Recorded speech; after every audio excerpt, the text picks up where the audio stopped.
Hello all, this is John from EastCoastArmory.com, and I'm here today with a model showcase video for this 1/35th scale M60A1 Takedown model.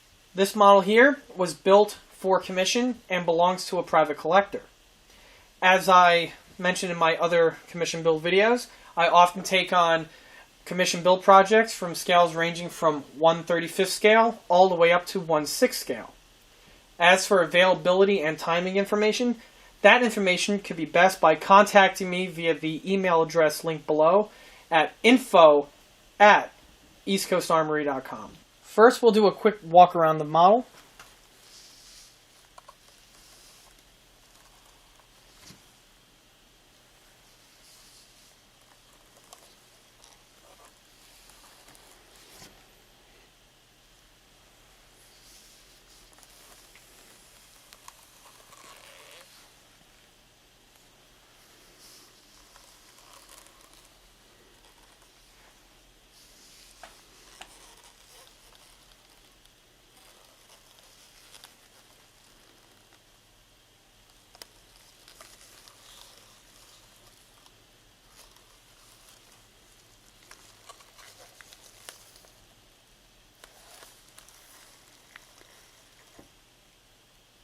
The model itself is very similar to the M60A3 build that I have on my video listings. That model too was another commission build for a different client. This model here features several of the same detail upgrades, as well as a few other modifications that were made to this model. We'll be going over these modifications and detail upgrades in this video. The starting kit was that of the Tamiya 1/35th scale U.S. Marine M60A1 with reactive armor. That kit is very prolific and is very easy to obtain either from hobby shop sources or online e-tailers. In addition to the plastic kit itself, the model also includes resin and photo etch detail upgrades from such companies as Legends and Armor Scale. Starting with the model's road wheels, the model features the Armor Scale resin M60 series aluminum pattern road wheel. These road wheels are highly recommended and are a vast improvement over the Tamiya kit offerings. Here I have the Tamiya road wheels that came with the kit, and it's important to note that on the U.S. Marine Corps M60A1 release, Tamiya gives you the road wheels from the M48 patent. The purpose for doing this is probably because to save on tooling time, and also because on the original M60A1 release from the early 1970s, the road wheel had a separate polycap for the hubcap. This was due for the tank being motorized. However, it kind of hurt the look of the model, and has always been one of the model's weak points. I guess in the early 90s, when Tamiya retooled their M60 for the one with the reactive armor, they went ahead and cut corners by simply giving you the road wheels that were lifted from their M48 patent. These wheels are incorrect, as the road wheels that are found on the M60 series of tanks were cast aluminum instead of pressed steel, which are found on the Armor Scale road wheel sets. Before I go ahead and continue with the rest of the exterior details that were added to the model, I'm going to go ahead and take a break from that to go over a function that this model has, which makes it unique. Like I mentioned earlier, and as what's illustrated in the title of the video, this is a takedown model. This means that the model can disassemble in order for the viewer to get access to the model's interior detailing. The model breaks down in several different subcomponents. The turret separates from the top part of the turret casting from the bottom pan, as we see here. The turret pan can also be removed from the turret, as illustrated here. And the upper body can disconnect from the lower body as well.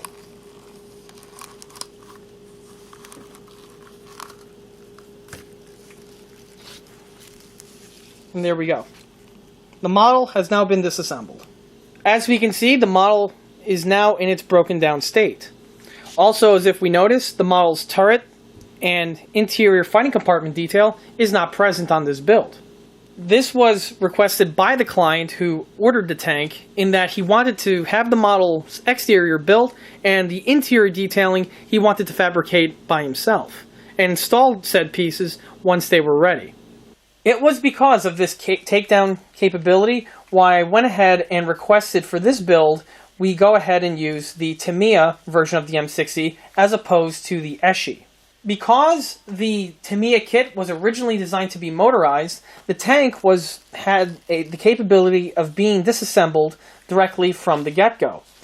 It was a lot simpler to do the conversion with the interior detailing takedown on a Tamiya variant of the M60 as opposed to a Eshi version of the M60, which is all designed to be glued together as a static model. Because of the motorization, the kit is designed to come apart and has a polycap in the front as well as a little tang in the back that locks on to a little tang on the top portion of the upper hull. And for the front, there's a small little tab molded in for the polycap insertion. Because of the model's motorizational roots, anyone who has built one of these Tamiya or Academy M60s will tell you that the interior portion of the hull is littered with all sorts of little appendages that were designed for the motorization process. In comparison, here we have a stock Tamiya M60 hull. As you can see, we have the tray for the gearbox, the two holes that are molded into the casting for that of the remote control wire.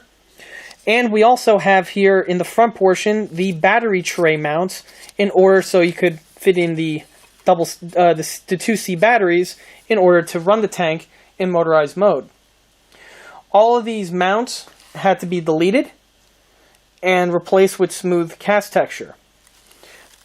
Those two large divots in the back were also plugged up and integrally fused into the body's bodywork. This was done for also the battery tray.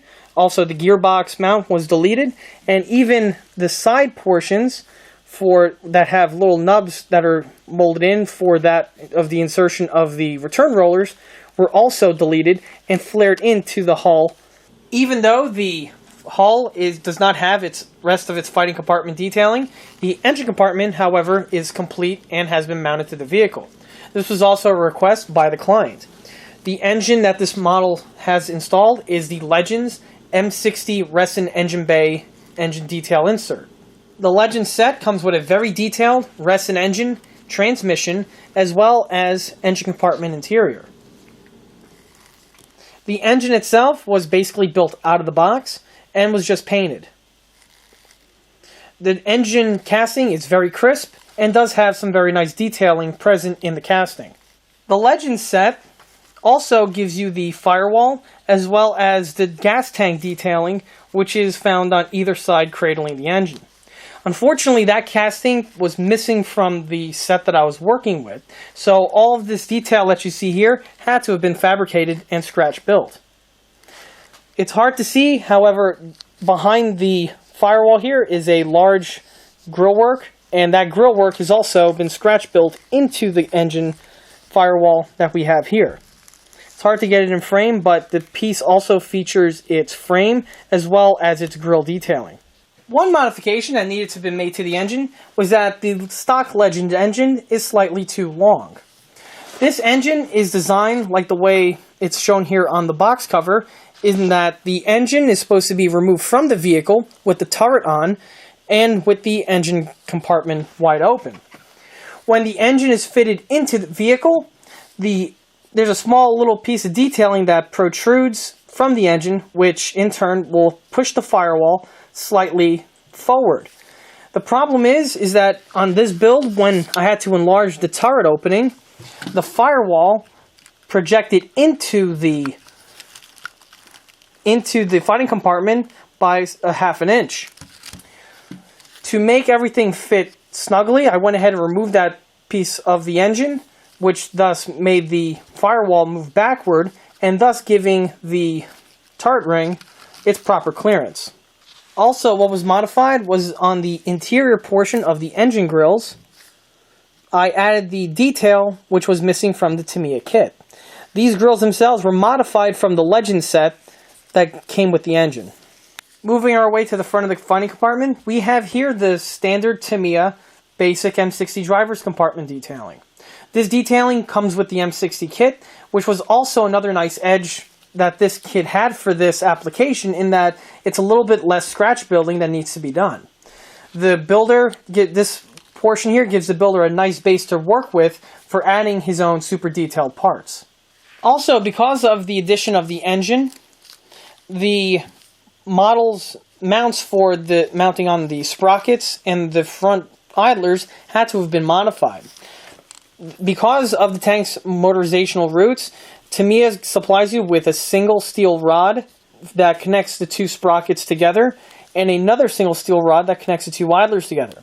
Because of the engine detailing, the rod needed to be deleted. On the final drives, a piece of the rod was affixed to the final drive permanently via epoxy. This was also done to the front. The sprockets still do pivot, and as does the front idler. Also, because the tank is designed to be takedown, if we notice, I went ahead and retained the rubber tracks. If I was to replace these tracks with the AFV Club workable track links, they would be a little bit more fragile and might possibly break when dismantling the tank and taking it apart. For this application, the rubber tracks are a little bit more robust and hold it better to the application. On the model's upper hull deck section, the model's engine bay ductwork and detailing were added. These were also from the Legends kit, however needed to be adjusted slightly in order for it to fit with the engine installed in the engine bay. We also have here the side bulkheads, which are found on the M60 series. And as for the front interior detailing, the hatch is fully functional. It opens and does slide out of the way as per the real vehicle. As for the hatch itself, this hatch is the resin hatch that comes with the Legends M60A1 detail set. Also, if we notice, all areas of the model which are cut away are painted with their red trim. This is a standard feature found on all cutaway type models and was done to all portions of this tank that are cut away and plug into the vehicle. In addition to the red trim, all portions of the model's interior, both the white as well as the engine compartment, has its weathering detailing added. This will save time for the client in that he doesn't have to weather these portions of the model and that they're already done. As for putting the hull back together, it's as simple as it was with the motorization. You first slide the upper hull. You got to slide these two rails into these two side portions here of the hull. And you slide the rear engine deck back towards the grille. This will engage the locking tab. Once the locking tab is engaged, you push down on the polycap, which will in turn hold the bow in its place. The hull is now fully assembled. Moving on to the turret's interior. The turret's interior bottom pan required a little bit of work. Because of the hole required for the turret basket, the bottom pan needed to be altered. In comparison, we have here a stock Tamiya M60 kit. As you can see, the bottom pan is plugged with the turret rotation locking mechanism, which would in turn lock into the section here of the upper hull. Because of the basket requirement, the center pan was removed and the hole was enlarged. When the hole was enlarged, the hole on the upper hull was equally as enlarged to mate with the turret. Here we can see the stock with the modified to see just how much larger that hole was enlarged. Because the locking tabs are on the smaller portion of the turret, once deleted, the turret was no longer going to lock onto the upper hull. So in place of the tabs, I went ahead and fabricated a neck, which was fabricated out of a plastic ring. This neck here tightly and firmly mates with the upper hull, creating for a nice seamless look, and as well as a nice tight bond that will keep the turret affixed to the vehicle and without having it to be glued or fall off. When widening the hole on the upper hull, because of the way the kit is designed, these two sections here will become open when widening with the Dremel. So bodywork had to have been added to the exterior portion in the right spot so that everything blends in seamlessly. As for the two turret halves, joining them, I wanted to use a method that didn't require the use of any fasteners. For that, I used magnets to facilitate this role. The turret has two very powerful and very small magnets mounted in the rear and front portion of the vehicle. On the lower portion of the pan, two steel plates are affixed to the body pan. In order to aid with the alignment of the turret, I retained the two small little plastic pegs which are found on the corners of the turret. On the original kit, you would apply the glue to this section and the pegs would help alignment of the two turret halves while the glues were setting. The pegs do the same job, however, on this version, they're removable. To assemble the turret, I simply line up the peg with the corresponding unit on the other side, and I simply clam the turret together.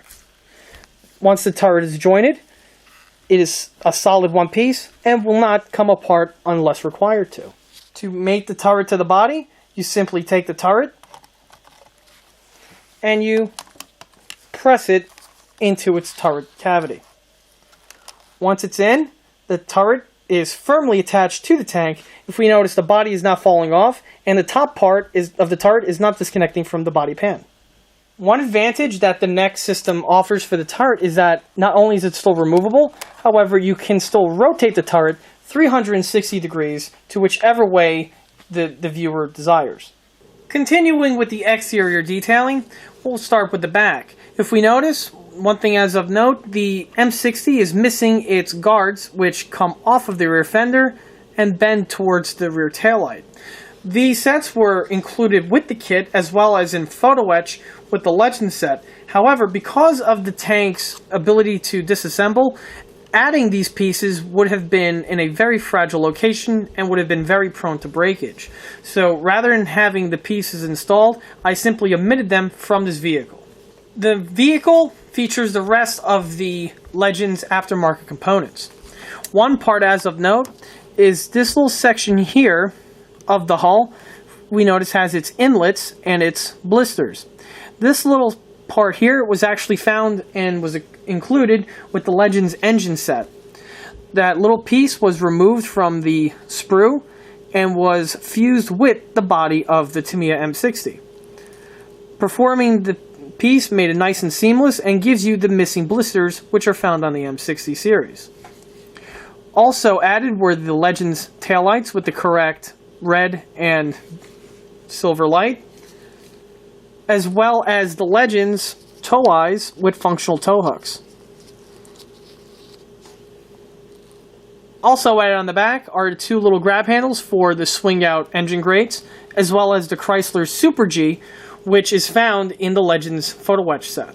Glancing over the rest of the Miles exterior detailing, we'll start here with the fender support mounts. These mounts here are included with the Legend set and are a nice addition to the Tamiya model, as the Tamiya kit just has a small little blister that's molded in for these fender mounts.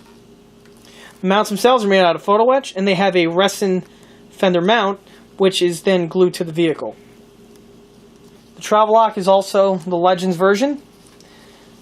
The power box is also part of the Legend's kit, and not only does it feature a finely detailed resin box, but a nice elaborate photo etch shelf for which it is mounted to. All of the hinges are the resin set from Legends, as well as the little glass jar on the corner of the air filter, as well as all of the small little grab handles which are found on the various boxes on the model are also from the Legend set. Moving our way to the front of the vehicle, the auxiliary generator exhaust pipe is also the Legend's modified set. It comes with resin and photo etch little bits which really aid in the accuracy of the model. The front driver periscopes are also the Legend set. To add them, you need to delete the Tamiya molded in versions. This is also true for the fire extinguisher handles. As for the headlight brush guards, those are also made out of photo etch and are all soldered together for the optimum strength. The two front rubber fenders are also from the Legends Resin Upgrade Kit. Just like in the back, the front lower hull features the small little functional tow hooks, which are an improvement over the Tamiya molded in static ones. Moving our way to the model's turret, we'll start here with the main gun. The gun itself is a 105mm gun, and this gun barrel here is actually a franking barrel in that it's comprised of several different kits. The stock Tamiya barrel, when I glued it together, had some warpage issues, and so was not used. What was used was for this section here of the tarpaulin. I utilized the piece that came molded in with the Legends barrel that came with the aftermarket kit. Now, the reason why I didn't use the whole barrel is because the Legends barrel is that of an M60A3, which features the thermal sleeves, which are tied around the gun barrel tube.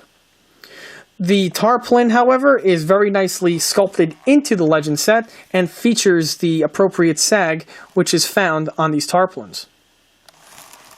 The barrel itself is a spare barrel that I had on hand from the Eschi M60. The barrel was simply glued together and its seam was deleted. On the interior portion of the barrel, a brass rod was affixed in order to prevent the barrel from warping as the model begins to age. As for the tip of the barrel, that is from the stock Tamiya kit. Because of the turret's disassembly feature, I went ahead and retained the Tamiya tarpaulin as opposed to using the resin variant that came with the Legends set. The smoke trajector and frames are that from the Legends kit. They feature a resin smoke trajector mount as well as a photo etched mounting bracket. The mounting bracket itself was all soldered together, again to ensure the most optimum strength and longevity. In addition to soldering together the two smoke trajector mounts, the turret also features a all-brass bustle bin as well as side rails. The bustle bin itself was made out of bent pieces of brass rod. The supports came with the photo etch in the Legends kit as well as the bustle basket webbing. All components that you see here are soldered together, again ensuring for nice strong bond, which is necessary because of the handling that this turret will be receiving because of its disassembly feature. As for the side handles, they are also made out of brass and are soldered together. On the M60, the side rail itself is a tubular structure, however the mounts themselves are that of small little triangles. The small little flat rails were added to this model and give for a nice realistic appearance. From the Legend set, which featured the nylon cable itself, the resin tow eye along with the small little fastener detail, and as well as all of the small little tow cable retention hooks, which are not found on the stock Tamiya kit. The tank also features the photo etched little grab handles, which are for securing the equipment in the bustle rack. The air filter, as well as the jerry cans and the smoke trajector containers are also Legends and made out of resin. On the rangefinder, on the M60, the rangefinder that's found on the tank commander side has a small little hatch that protects it when it's in the closed state. This little detailing is molded into the Tamiya, however, looks a bit chunky. In its place, I fabricated the little hatch door out of brass and affixed it to the vehicle. For the top portion of the turret, the details are pretty simple. The loader's periscope that we have here is from the Legends kit, as well as the loader's hatch, as well as the commander's copula. The copula itself is very nicely detailed and is very highly recommended. The turret I designed to be removable by fabricating two little turret locks, which mimic that of the original turret locking system that the turret had. Also, one little nice feature of the Legend set is that the copula features its interior detailing. The interior detailing is finely casted and is nice and crisp in detail. One little modification I made was I I drilled out the little hinges, and I was able to add a pin, thus making the hatch fully functional.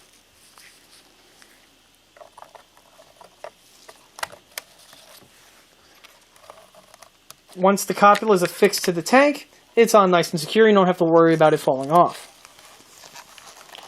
There we can see the interior detailing with the hatch in the open position. In addition to making the commander's hatch functional, I also went ahead and made the loader's hatch functional as well. The Legend set does have a nicely detailed interior portion of the loader's hatch as well.